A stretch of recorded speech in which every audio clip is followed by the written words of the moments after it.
όλη η φιλαρμονική του Δήμου και ο Τιμετάρχης και ο παπάς. Ήταν η παπά, καθολικό, αλλά έφυγε. Μάλιστα, επειδή ήμασταν η τελευταία ελληνική συμμετοχή, το βάρος στα πόδια μας ήταν πολύ βαρύ, γιατί έπρεπε να δείξουμε όλη την ελληνική κουλτούρα μέσα από ένα ελληνικό χορό που να πρεσβεύει και εμάς τους ίδιους, αλλά και να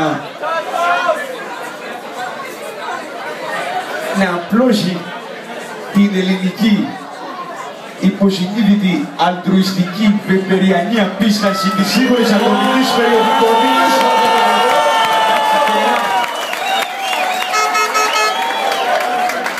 Τι σημαίνει? Και να μας αποδεχτούν όλοι οι Μασατσουτσίτες και οι Ματσατσουτσέοι. Μάλιστα, βάλαμε και ένα flag, Greek flag, που έγραφε από κάτω Καλάβρητα, τον displays. Βέβαια, αν δεν υπάρχει μέχρι σήμερα, είναι ίσως γιατί έχει πολλούς τυφώνες στις Μασατσούτσες και θα πήρε τη σημαία μακριά. Πάντως, εμείς απόψε θα σας χορέψουμε The Same Dance με το ίδιο κέφι, Νάζι, Σκέρτσο, Μπρίο και Παρισία.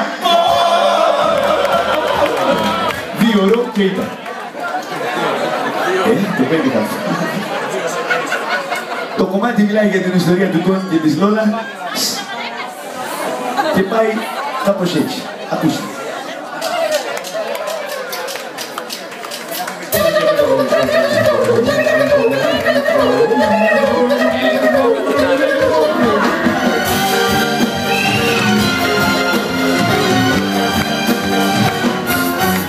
Ήταν η Λόλα, ήταν αρτίστα, μπορούσε να νοερά και πολύ χρώμα ωραίε μαύρο, έκανε τσάτσα, είχε καρδιά ρομαντική και τα αγάπη δυνατή, από μια πρόπιστα, καθώς παιδί μπροστά, αγάπη αλωμάτος, σκοτεινάδα, μεσηγόνα, σκόγα καβά, κοντώνει και η Αμερικάνα, με μεσηγόνα, σκόγα καβάνα, έρωτας έτοιμος, μουσική απαταπότα, μέσα στην κότα,